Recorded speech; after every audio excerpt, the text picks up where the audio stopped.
Isang pinagpalang umaga po sa inyong lahat at sa ating lahat mga kapatid. Nandito na naman po ako para mag-share ng aking devotion po ngayong umagang ito. Pero unahin po natin ang manalangin para samahan tayo, turuan at gabayan ng Diyos sa ating pakikinig at pag-aaral ng Kanyang salita.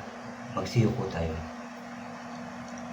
Yes Lord, aming Diyos na makapangyarihan sa lahat, aming Diyos na banal, pinupuri ka namin, pinasasalamatan na naman o God dahil pinahintulutan mo na naman kami na makinig, mag-aral, magbasa ng iyo pong salita.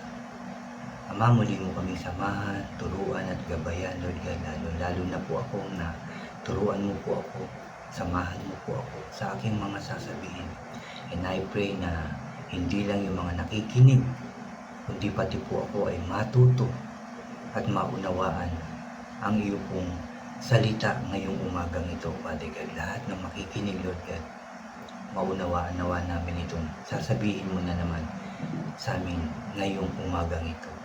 Lord, kiniklaim namin, inaangkin namin na tagumpay ang gawain ito dahil ito ay tagumpay na nanggagaling sa iyo. At ito po ang inuutos mo sa amin na dapat namin gawin, na dapat namin sundin.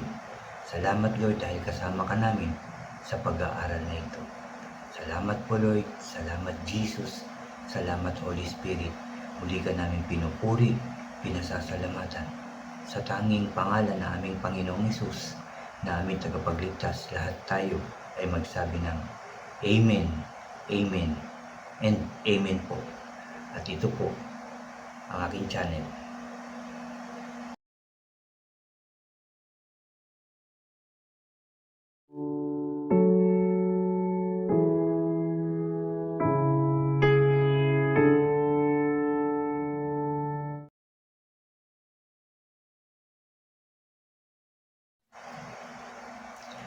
Hello po ulit mga kapatid, ulitin ko lang, kagaya ng sabi ko kanina, isang pinagpalang umaga po sa ating lahat dahil talagang pinagpala tayo ng ating Diyos. Una, ginising tayo ngayong umagang ito, tapos makakapakinig tayo ng Kanyang salita. Di ba po isang napakalaking pagpapala po yun ng Diyos para sa atin. Mga kapatid, bago po ako mag-umpisa ng aking sharing na naman ngayong umagang ito, aniyayahan ko lang po yung mga bago dyan sa aking channel na huwag niyo pong kalimutan na mag-subscribe. Paki-like and share niyo po itong aking videos at paki-click din po yung notification bell para lagi po kayong updated sa mga bago at iba ko pang i-upload. Salamat mga kapatid, salamat. Mga kapatid, ang aking isi-share ngayon, ngayong umagang ito, ngayong araw na to, dito po sa John chapter 14. Yan po ang aking isi-share sa inyo. Ulitin ko lang, John chapter 14, verse 4 hanggang verse 14 po ang aking isi-share sa inyo mga kapatid. At ito po ay may pamagat dito, si Jesus ang daan papunta sa Ama. At ang Bible po na gagamitin ko, ang Bible Pinoy version po. Mag-umpisa na po tayo. Sabi po dito sa verse 4, alam nyo ang daan kung saan ako pupunta. Sinabi ni Tomas sa kanya, Lord, di po namin alam kung saan kayo pupunta. Paano po namin malalaman ang daan papunta dun? Sinagot siya ni Jesus, ako ang daan, ang katotohanan at ang buhay. Walang makakapunta sa Ama kung hindi dadaan sa akin. Ngayon, kilala nyo ako. Ngayon, kilala nyo na ako. Makikilala nyo na rin ang tatay ko. Simula ngayon, kilala nyo na siya at nakita nyo na siya. Sinabi ni Philip, Lord, ipakita nyo po sa amin ang Ama. Yun lang po ang kailangan namin.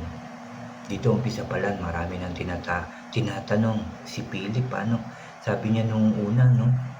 Sabi ni Tomas sa kanya, Lord, di po namin alam kung saan kayo pupunta. Paano namin malalaman ang daan papunta doon? At sinagot nga siya ni Jesus, ako ang daan, ang katotohanan at ang buhay.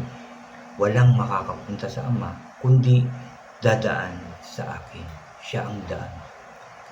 Na kung susundin yung kanyang mga salita, na kung isasabuhay natin yung kanyang mga salita at isi-share natin yung kanyang mga salita, alam na rin natin yung daan.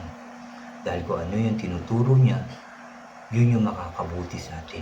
Yun ang paraan para makarating tayo dun sa kaharian ng ating Ama na nasa langit. Ang Panginoon nga.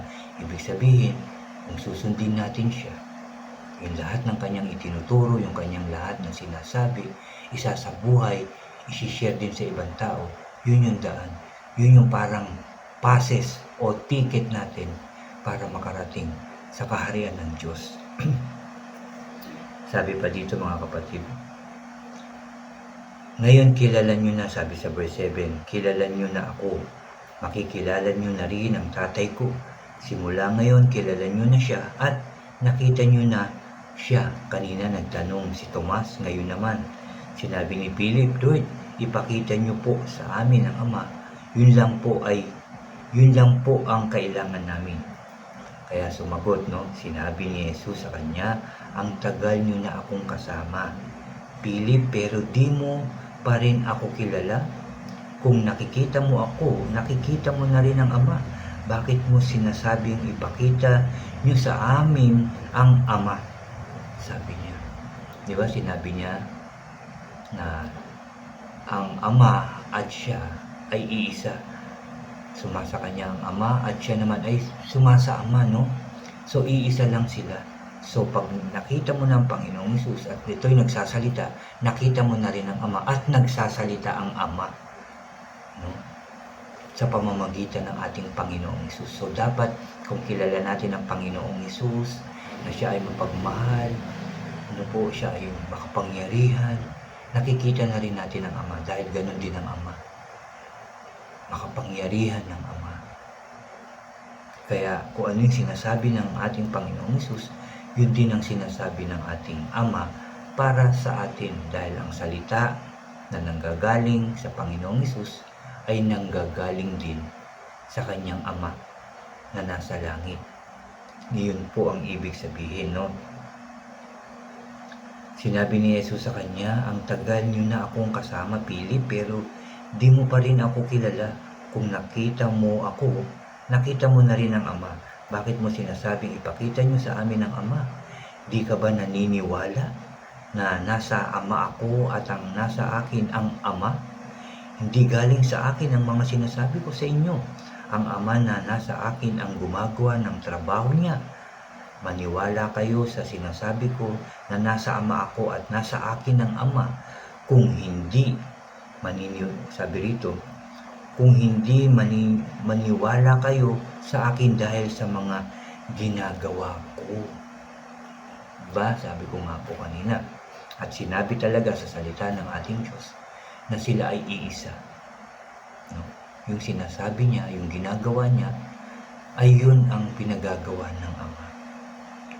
Yung trabaho ng yung trabaho ng Ama, ginagawa niya para malaman natin yung gusto ng Diyos. Para malaman natin yung kapangyarihan ng Diyos. Para malaman natin kung ano yung kayang gawin ng ating Diyos sa ating buhay. Kaya niya yun ginagawa. Kaya kilala na rin dapat natin ang ating Ama na nasa langit. At sabi pa rito, verse 12, mga kapatid, tandaan nyo, kung naniniwala kayo sa akin, magagawa nyo rin ang mga ginagawa ko at higit pa ang mga gagawin nyo. Kasi babalik na ako sa Ama, gagawin ko ang hihingin nyo sa pangalan ko para bigyang papuri ang Ama dahil sa Anak.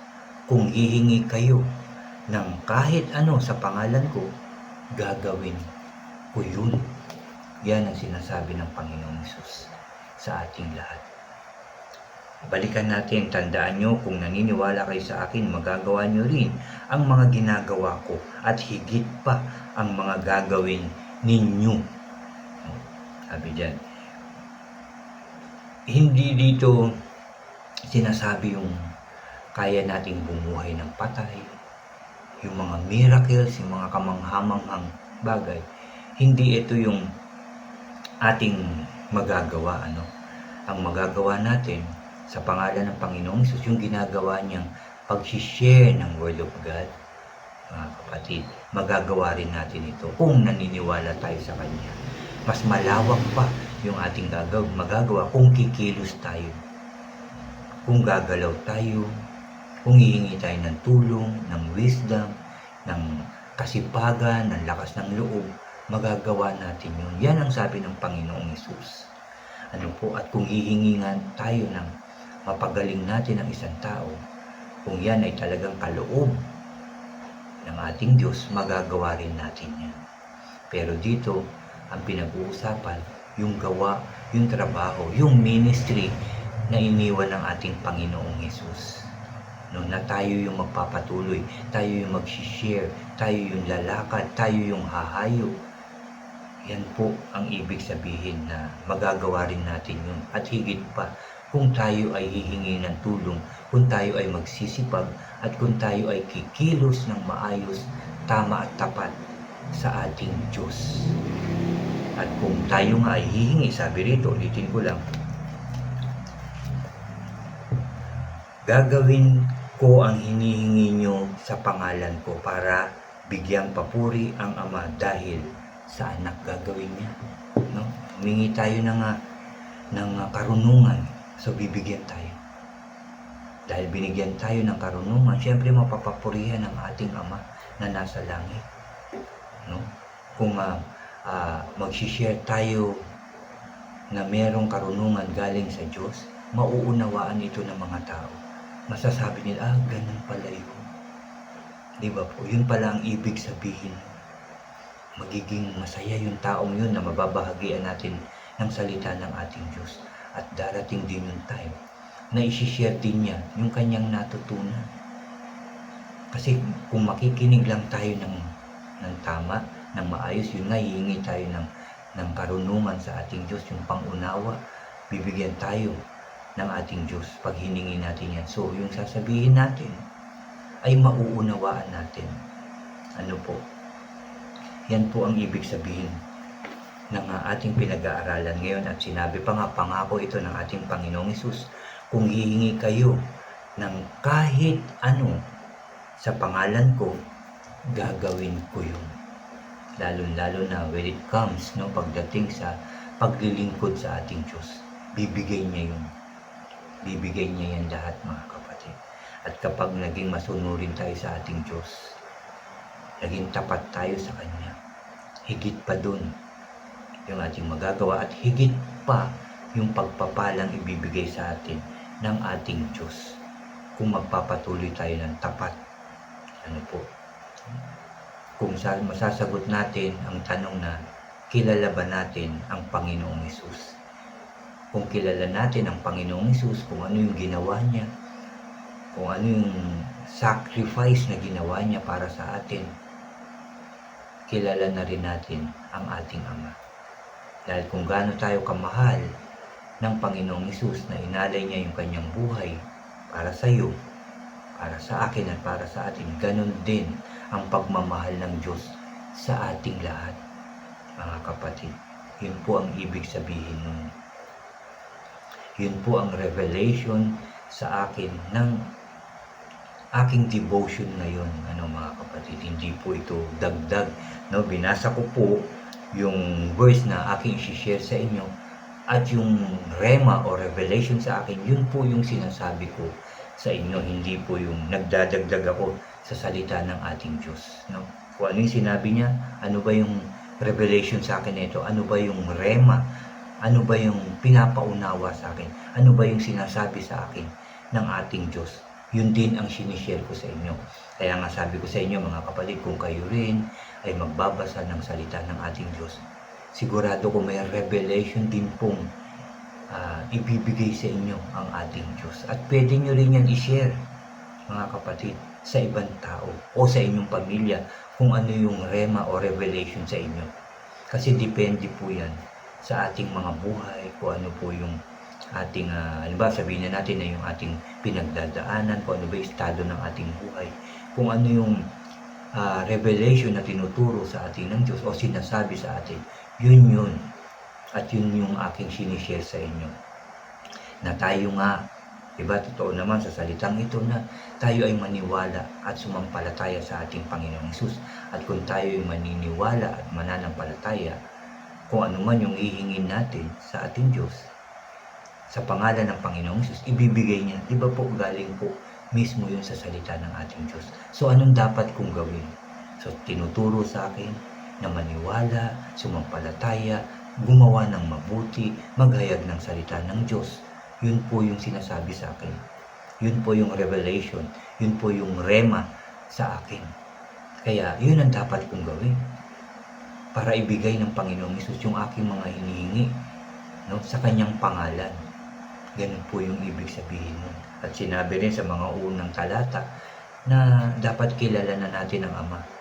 Sabi doon sa kanyang mga disipulo, di ba po?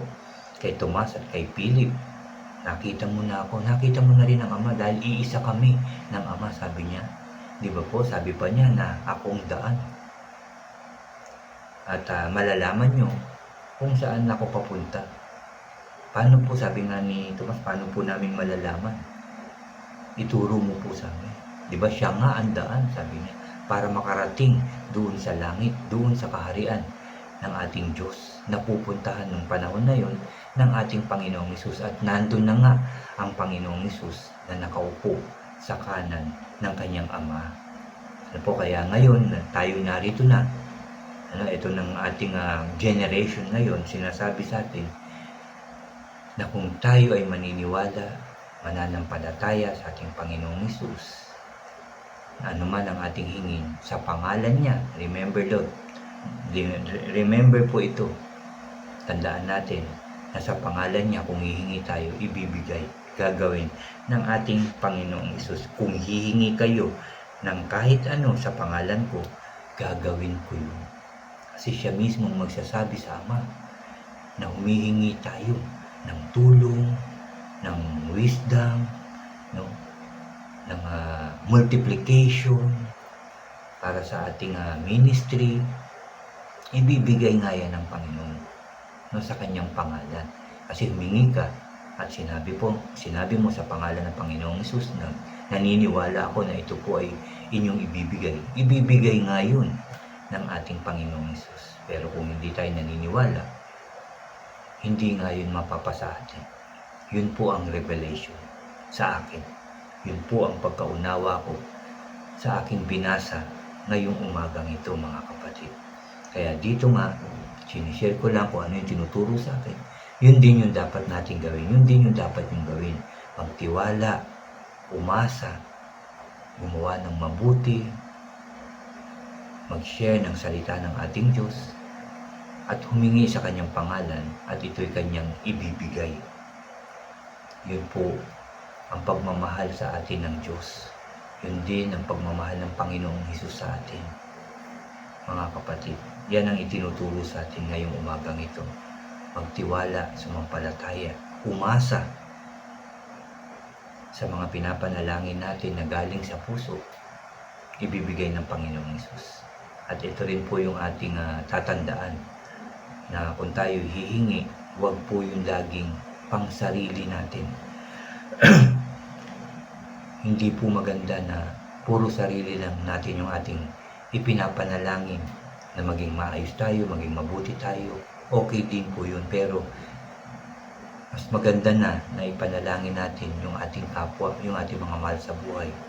No, okay lang na makalimutan natin ang sarili natin, dahil pag nakita ng Diyos yung ating puso na inuuna natin yung ibang tao kaysa sa ating sarili, siya na ang bahala kung ano yung pangangailangan natin. Di ba po? Kagaya ni Solomon na hiningi niya yung karunungan, hindi yung kayamanan. Di ba po?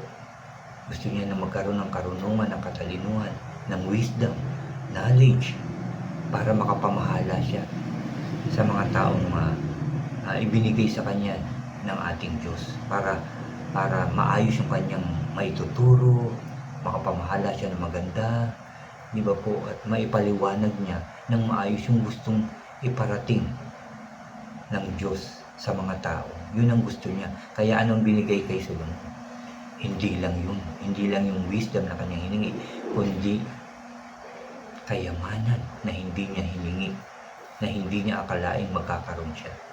Kaayusan, kapayapaan sa kanyang paghahari noong panahon na yun, binigay yun ng Diyos. Kaya kung ipapanalangin din natin yung ibang tao, uunahin natin sila. Ang Diyos nang bahala sa ating pangangailangan. Dahil makapangyarihan ng Diyos, kaya niyang gawin ang lahat. Manalig, maniwala, at sumampalataya po tayo. Yan po yung aking sharing ngayong umagang ito. Yan po yung revelation sa akin ngayong umagang ito. Dito po sa aking isinare sa inyo. Kaya ulitin ko lang, kayo din po magbasa. Mag-pray muna, magbasa, at kung ano yung sinasabi sa inyo ng Panginoon, yun din ang i-share nyo mga kapatid. Yun ang revelation sa inyo. Hindi po yun pagdadagdag. Yun yung pinapaliwanag nyo, yung revelation ayon sa inyong binasa. Hindi nyo dinagdagan yung sinabi sa Biblia. Ano po? Yun po, ulitin ko lang, ito po yung aking sharing ngayong umagang ito. I pray na marami tayong natutunan. At ito po ay ating naunawaan sa pangalan ng ating Panginoong Hesus. Kaya muli tayo po ay mananalangin, ipagpapasalamat natin ang umagang ito na tayo ay tinuruan, kinausap ng ating Diyos. Magsiyuko po tayo. Aming Diyos na makapangyarihan sa lahat, aming Diyos na mapagpala, aming Diyos na mapagpatawad, aming Diyos na mapagbiyaya, aming Diyos na mapagmahal. Muli kami nagpapasalamat ngayong umagang ito sa iyong salita na aming napakinggan, nabasa at napag-aralan. Maraming salamat po, Diyos. I pray, Lord, na mapatawad mo po kami sa lahat ng aming mga kasalanan, sa aming mga masamang naiisip, nasasabi, nakikilos, at yung mga maling plano namin sa buhay, Lord. I pray na patawarin mo po kami sa lahat ng ito, Lord God, sa aming karumihan, Lord. Patawarin mo po kami upang ang iyong salita ay maisabuhay namin. Dahil kung marumi ang aming puso't isipan, kung patuloy kami ng nagkakasala, ang iyong salita ay hindi namin maisasabuhay. Hindi kailan ito magmamanifest sa aming buhay. Kaya Lord, una patawarin mo po kami sa aming mga kasalanan. Linisin mo po kami, Lord, at turuan mo po kami. Na wag nang makagawa kami, Lord God, na hindi na kami makagawa ng kasalanan. At hindi na balikan yung mga mali, masama naming nagawa noon, Lord. Upang maging karapat-dapat kami sa lahat ng iyong pagpapalang binibigay, sa kalakasan na binibigay mo, maging karapat-dapat kami sa iyong kabutihan, Lord. Kaya Lord, patawad sa lahat ng aming kasalanan. I pray hindi lang ako, hindi lang kami mga nakikinig, kundi yung aming mga mahal sa buhay ay hindi na magkasala sa inyo. At sila din ay humingi ng tawad at magsisi sa lahat ng kasalanang nagawa. Dahil Lord, kaming lahat ay nagsisisi sa lahat ng aming kasalanang nagawa. Sa pangalan ng Panginoong Hesus, naniniwala po ako at sumasampalataya na kami po ay iyong pinatawad na. In Jesus' name.